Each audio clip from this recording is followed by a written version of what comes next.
Kelanchal times, हर खबर पर हमारी नजर। चलिए आप बताइए कि गोड्डा में रोड बड़ी खराब है।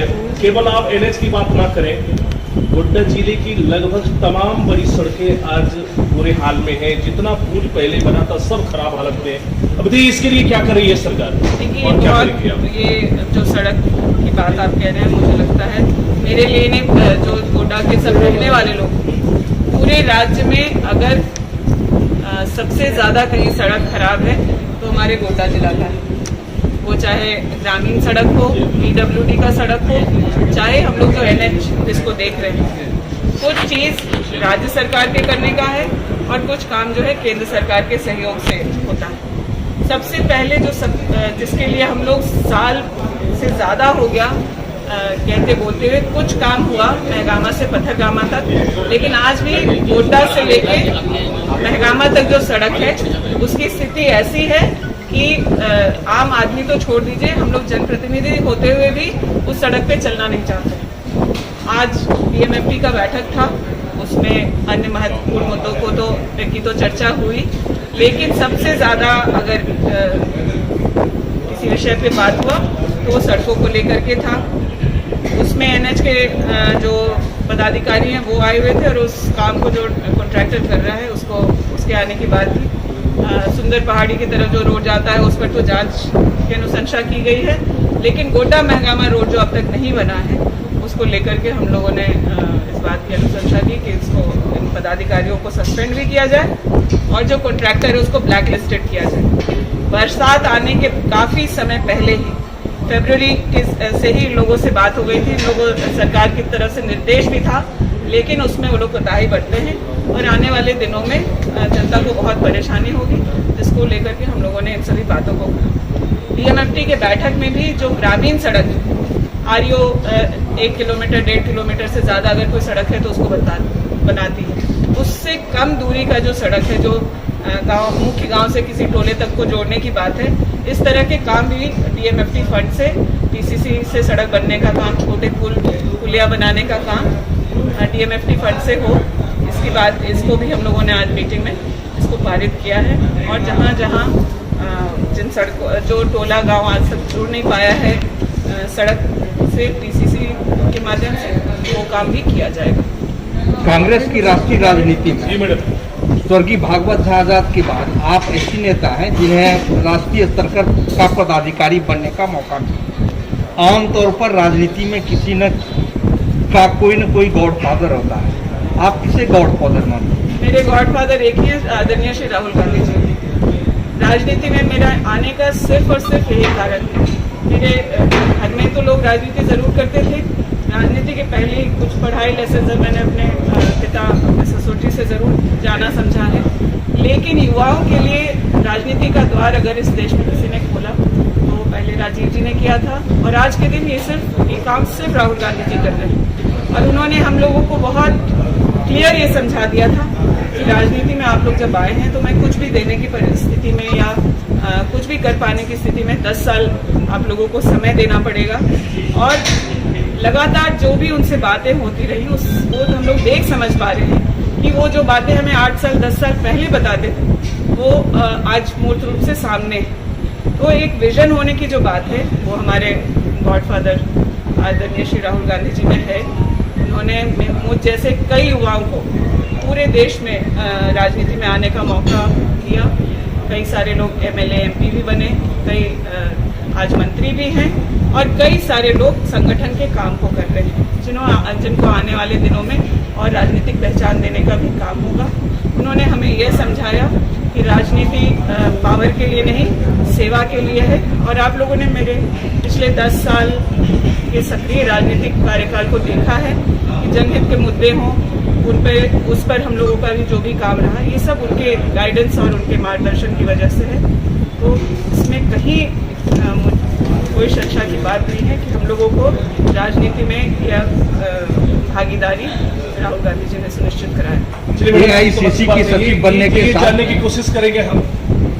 ये समीचीन बात है कि राजनीति में कद बढ़ने के साथ साथ आपको ऐसा महसूस हो रहा है कि लोग पीछे पड़े रहते हैं, विधायक दीपिका पांडे की, आपको क्योंकि बोलता है कि देखिए, किसी एक बड़े लीडर की बायोग्राफी नहीं हमने पढ़ा था कि आपका जितना बड़ा विरोधी है आप उतने बड़े नेता बने।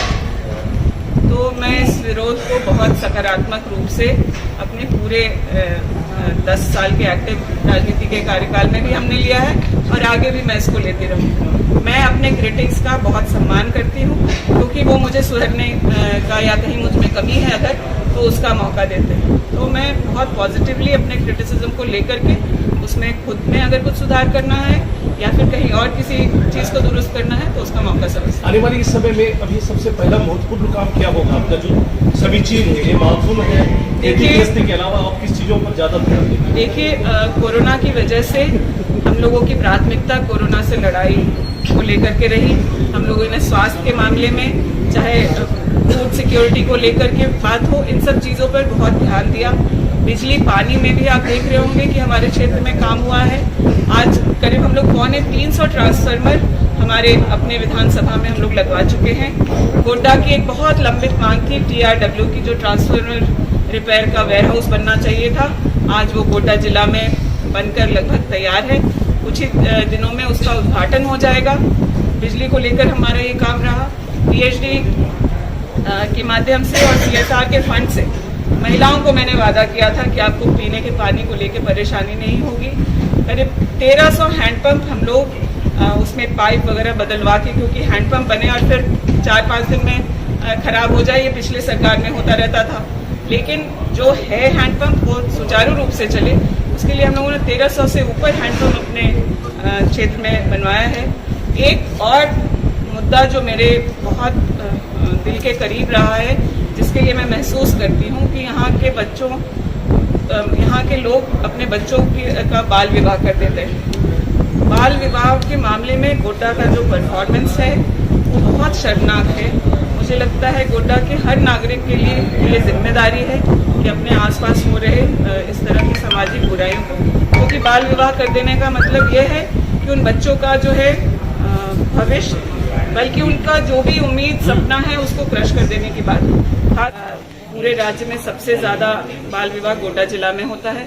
यहाँ जो है के बच्चे अब ट्रैफिकिंग के मामले में भी, जो पहले गुमला सिमडेगा खूंटी इलाके में था, अपना संथाल पढ़ना अब उन लोगों के लिए पोटेंशियल एरिया हो गया है। तो इन दो सामाजिक बुराइयों पर मैंने एक पहल किया है चाइल्ड राइट्स के साथ टाई अप करके, जो नेशनल लॉ स्कूल है रांची में, वहाँ के लोगों की मदद लेकर के एक मुहिम की शुरुआत हम लोगों ने की है, जिसको ज़मीनी स्तर पर उतारना और साथ ही साथ सरकार को उसमें इन्वॉल्व करना, और जो सामाजिक लोग हैं उन लोगों की भागीदारी और जनता की भागीदारी। और साथ ही मैं आप लोगों से निवेदन करूंगी कि आप लोगों ने देखा है, पहले भी यहाँ एक बहुत चर्चित मामला हुआ था बाल विवाह का, जिसमें पूर्व भाजपा के अध्यक्ष जो हैं उनकी भी संलिप्तता पाई गई थी। तो मतलब ये नहीं है कि कोई पढ़ा लिखा, मतलब कोई गांव का ग्रामीण जो जानकार नहीं है वो ही इस तरह के काम कर रहे हैं, लेकिन जो लोग समाज में कोई स्थान रखते हैं वो भी इस मुद्दे के प्रति जागरूक नहीं है। तो उस मामले में आप लोगों से मुझे साथ सहयोग चाहिए होगा कि हम लोग गोड्डा पे लगे इस दाग को सब मिलजुल करके इसको हटा पाए। मैडम, AICC की सचिव बनाने के साथ में आपको उत्तराखंड का सह प्रभारी बनाया। आगामी विधानसभा चुनाव में उत्तराखंड में कांग्रेस की क्या संभावना लगे? देखिए, मुझे लगता है मुझ जैसे कार्यकर्ता को, जिसको यूथ कांग्रेस, महिला कांग्रेस, जिला कांग्रेस में काम करने का मौका मिला, और आज चुनाव जीतने के बाद मुझे जो जिम्मेदारी AICC में दिया गया है, मैं उसके लिए तहे दिल से अपने लीडरशिप का धन्यवाद करना चाहती हूँ। ये हर वर्कर के लिए एक सपने की तरह है, और मेरा भी वो सपना मैंने पूरा होते हुए देखा। इसको मैं अपनी उपलब्धि से ज़्यादा, मुझे लगता है कि मेरे लिए बहुत बड़ी जिम्मेदारी है, और मैं चाहती हूँ कि जो जिम्मेदारी, जिस भरोसे से मुझे मैडम और राहुल जी ने दिया है, उसको पूरा कर सकें।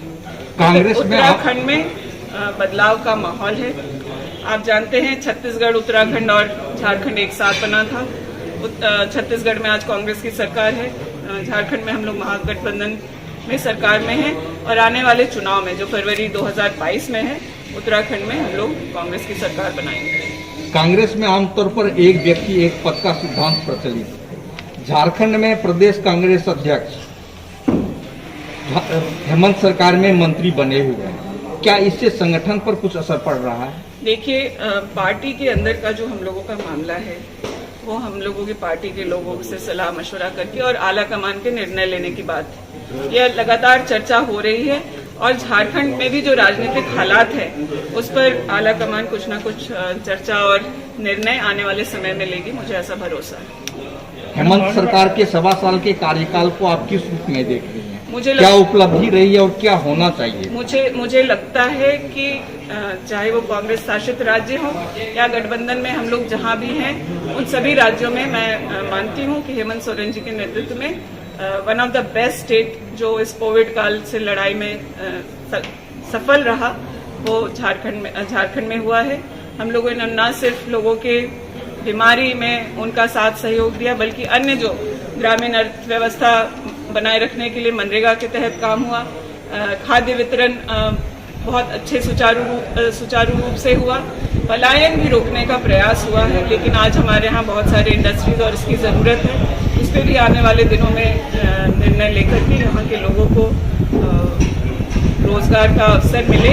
और हम लोगों ने जो अपने मैनिफेस्टो में युवाओं के रोजगार को लेकर के बात की है, उसको भी पूरा करने का काम हम लोग की सरकार करेगी। यहाँ मंदिर खुलने की बात हो रही है, मांग हो रहा है, घर के पंडा जा रहे हैं, बासीनाथ के पंडा जी हेमंत सोरेन से मिल रहे हैं, तो आपको क्या लगता है कि कोरोना मेरे ढील के साथ मजदूरों में ढील देनी जानी चाहिए? देखिए, ये हमारे आस्था से जुड़ा हुआ बात है, इसमें कहीं दो राय नहीं है कि सभी लोग चाहते हैं कि अपने तौर तरीके से भगवान की पूजा आस्था करें। और जहाँ तक मंदिर देवघर की बात है, वो बहुत हद तक व्यवसाय से भी जुड़ा हुआ है, कई लोगों का जीवन उस पर चलता है। तो जिस तरीके से आज सभी लोगों को आजीविका को लेकर परेशानी हो रही है, देवघर बासुकीनाथ के भी पंडाओं पर उसका असर पड़ा है। लेकिन लोगों के जान माल की सुरक्षा करते हुए उन्हें कैसे राहत देना है, इस पर सरकार गंभीरता से विचार कर रही है। मैडम, इससे पहले कि हम लोग आपको फिर से अग्रिम बधाई दें, एक क्वेश्चन हमारा छोटा सा क्वेश्चन है कि 18 महीना सरकार की, इससे पहले भी रघुवर दास को हम लोग कोई मतलब बेहतर IQ से नहीं देख रहे हैं, बेहतर आई से नहीं देख रहे हैं, लेकिन 18 साल में इस सरकार ने भी अभी तक एक भी बेरोजगार लोगों को सिंगल रोजगार तक देने की व्यवस्था नहीं किया, नहीं कोई वैकेंसी अभी तक हुई है। अब आपका इस मामले में क्या प्रयोग होगा? मैं ये नहीं कह रहा हूँ कि आप इस मामले में कुछ हस्तक्षेप, मेरा ये कहना कि आपका हस्तक्षेप क्या है, इसके लिए आप क्या करेंगे? इस मामले में मुझे लगता है मैं बहुत ताकत से इस बात को उठाने का काम करती हूँ। सरकार में इस बात को लगातार, वो चाहे हम लोगों के मुख्यमंत्री हों, चाहे हम लोगों के विधायक दल की जब बैठक होती है, चाहे फिर हम लोगों के राज्य के प्रभारी RPN सिंह जी के सामने, सबसे ज्यादा ताकत से उठाने का काम हम लोग रोजगार को लेकर के कर रहे हैं। हम लोगों ने रोजगार का वादा करके युवाओं का वोट लिया है, महिलाओं का वोट लिया है और आज सत्ता में बैठे हैं। उस वादे को पूरा करने की जिम्मेदारी सरकार की है। कुछ परेशानियां जो आप लोग भी समझ पा रहे होंगे कि हम लोगों की सरकार के पहले जो डबल इंजन की सरकार थी, उन्होंने नीतिगत फैसले राज्य में गलत लिए। लगातार बच्चों को हाई कोर्ट और अन्य सहारा लेना पड़ा और रोजगार अगर कहीं कुछ कोई अपॉर्चुनिटी निकला भी तो यहाँ के युवा उसका फायदा नहीं उठा सके। कह सकते हैं हम लोग कि पूरे झारखंड की एक पीढ़ी को बर्बाद करने का काम डबल इंजन की सरकार ने किया है। अब हम लोग कोई नीतिगत कोई गलत फैसला नहीं करना चाहते। उन पॉलिसीज पे जो नियमावली हो, चाहे नियोजन नीति हो, उस पर बहुत गंभीरता से काम हो रही है। और विशेष करके जो बहाली पेंडिंग है, जो कहीं कहीं निर्णय अटके हुए हैं, वो काम जल्द से जल्द कर दिया जाए, इसके प्रयास में सरकार लगी हुई है। कोरोना का थर्ड लहर जो अभी हो रहा की संभावित है, इसके लिए क्या प्रयास किया, क्या सरकार की क्या तैयारी है? हमारी सरकार लगातार यह प्रयास कर रही है। आपने देखा बीच में हम लोगों ने इस बात की भी जिम्मेदारी ली थी कि 18 से 45 तक जो वैक्सीन होना है, अगर सरकार को खरीद करके लगाना है तो भी हम अपने लोगों को वो वैक्सीन दिला करके सुरक्षित करेंगे फ्री ऑफ कॉस्ट। तो ये वैक्सीनेशन को लेकर के जो तैयारी है वो हम लोग कर रहे हैं। वो उसमें कुछ हद तक हम लोग केंद्र सरकार पर निर्भर है। उसके बाद भी मुझे पूरा भरोसा है कि अगर पहला राज्य कोई ऐसा होगा जहां सारे लोग वैक्सीनेट हो जाएंगे तो झारखंड उन राज्यों में होगा। इसके अलावा जो बुनियादी तैयारी हमें हर जिला में करनी चाहिए थी, वो पीडियाट्रिक ICU की बात हो, ऑक्सीजन कॉन्सेंट्रेटर की बात हो, या तमाम ऐसे दवा, क्योंकि बच्चों के प्रभावित होने की बात है, तो तमाम ऐसे दवाओं का इंतजाम हम लोग इस प्रयास में लगे हैं कि तीसरे लहर के लिए हम लोग तैयार हैं। आप लोग ने इस जिला में भी महसूस किया होगा कि 10 से 12 दिन के समय में जो सेकेंड वेव में अफरा तफरी रही, लेकिन उसके बाद हम लोगों ने स्थिति को बहुत नियंत्रित किया। ऑक्सीजन बेड बढ़ाने की बात हो, चाहे इंजेक्शंस मिलने की बात हो, इन तमाम तैयारियों को हम लोगों सेकेंड वेव में किया और थर्ड वेव की भी तैयारी कर रहे हैं। मैडम 2 सवाल है मेरा। सबसे महत्वपूर्ण गोड्डा में बाईपास नहीं होने से दिन भर इसके लिए आपने सोचा? ये बाईपास बनने का प्रपोजल मैं तो 10 साल से सुनती हूँ कि बाईपास बनेगा, लेकिन उस पर कोई कार्रवाई नहीं हुई। पिछले दिनों जब सत्र हम लोगों का चल रहा था तो इस पर भी चर्चा हुई है। बरसात के बाद बाईपास पर जो है ठोस काम हो पाएगा। 25 साल हो गया, 25 साल से अवैध खनन का ये बाईपास बनेगा, ये बाईपास बनेगा। अवैध खनन और ओवरलोड गाड़ियों के परिचालन से सड़कों की स्थिति भी खस्ता हाल होती जा रही है। अवैध परिवहन को रोकने के लिए आप जानते हैं कि मैं सरकार का हिस्सा हूँ, फिर भी बहुत मुखरता से अवैध खनन को लेकर के, चाहे जो अवैध परिचालन गाड़ियों का हो रहा है उसको लेकर के हम लोग विरोध करते रहे। और मुझे लगता है कि बाकी सब जिला के कंपैरिजन में बगल में ही आप देखते हैं साहेबगंज है, उससे अगर कंपेयर करें तो गोड्डा में कुछ हद तक हम लोगों के विरोध से स्थिति में नियंत्रण है। लेकिन इसका भी निर्णय तभी सही से हो पाएगा जब सरकार नीतिगत कुछ फैसले ले। वो प्रक्रिया में है, चाहे वो बालू के उठाव को लेकर के हो, चाहे पत्थर के माइनिंग को लेकर के हो। ये कुछ निर्णय हैं जो आने वाले समय में सरकार की तरफ से लिए जाएंगे, तो उस पर पूरी तरह से लगाम लग पाएगी। डेली साहेबगंज से 400 गाड़ियाँ आती हैं। अभी एक कांड भी हुआ मेहरमा में, तो उसके बावजूद भी अंकुश नहीं लग रहा है। कहा जा रहा है कि जो मेहरमा में घटना हुई वो मेरे लिए बहुत ही गंभीर है। हम लोगों के 2 पत्रकार साथियों पर उसमें हमला हुआ, जो उस गलत हो रहे काम पर आवाज़ उठाने की काम की। मैं इसका पुरजोर विरोध करती हूँ और इसके बारे में मैंने मुख्यमंत्री जी को भी लिखा है कि इस तरह के काम को हम लोग किसी भी तरह बर्दाश्त नहीं करेंगे और लॉ एंड ऑर्डर को हमारे यहाँ सख्त किया जाए ताकि इस तरह की घटना का दोबारा कभी रिपीट ना हो। मैडम, मैं बाल विवाह के बारे में जानना चाहता हूँ। पूरे झारखंड में गोड्डा टॉप कर रहे हैं बाल विवाह के मामले में। मैंने अभी आप लोगों से शेयर किया कि यह मुद्दा मेरे लिए बहुत महत्वपूर्ण है और मैं इसके लिए बहुत महसूस करती हूँ। इसलिए एक पहल व्यक्तिगत तौर पर नेशनल लॉ स्कूल के साथ, जो चाइल्ड राइट्स की जो वहाँ यूनिट है, वहाँ के प्रोफेसर और जो लीगल एड देने वाले लोग हैं, उन लोगों के साथ हमने एक मुहिम की शुरुआत की है। उसका लॉन्च हम लोगों ने पिछले दिनों ही किया, जिसमें DC, DDC और अन्य सामाजिक लोग ने उसकी वर्चुअल शुरुआत की है। आने वाले दिनों में इसको लेकर के अवेयरनेस कैंप और सरकार को भी इस मुहिम के साथ जोड़ने का काम, सामाजिक संगठनों को और जो आप मीडिया के साथ हैं उन लोगों का सहयोग लेकर गोड्डा पे लगे इस दाग को हम लोग मिटाने का काम करें। जी, दूसरा एक क्वेश्चन NH पर है, शायद मेरी बात छूट गई थी। आपने पिछली बार जब आवाज़ उठाया था NH के बारे में, तो भाजपा की ओर से कहा गया है कि बड़े नेता ने कहा कि आपको जानकारी नहीं है कि ऑलरेडी टेंडर हो चुका है, बावजूद सड़कों की गड़बड़ हो सकती है। वो इस भाजपा के नेता से मैं जानना चाहती हूँ कि नारियल फोड़ने के लिए तो आप सड़क पे आ गए थे पिछले साल, आज आप आइए और उस सड़क पर खड़े होकर के बताइए कि आखिर गोड्डा से पत्थरगामा तक क्यों नहीं रोड बना है। मेरे दबाव की वजह से वो रोड मोटरेबल महगामा से पत्थरगामा तक तो लाया गया है, लेकिन ये हम लोग बाध्य है महगामा के लोग इस बात के लिए कि अपनी छोटी छोटी ज़रूरतों के लिए हमें गोड्डा जिला मुख्यालय आना पड़ता है। पर पत्थरगामा से गोड्डा तक वो सड़क क्यों नहीं बना? अगर टेंडर हो गया था तो उसका जवाब दें। केलांचल टाइम्स, हर खबर पर हमारी नजर।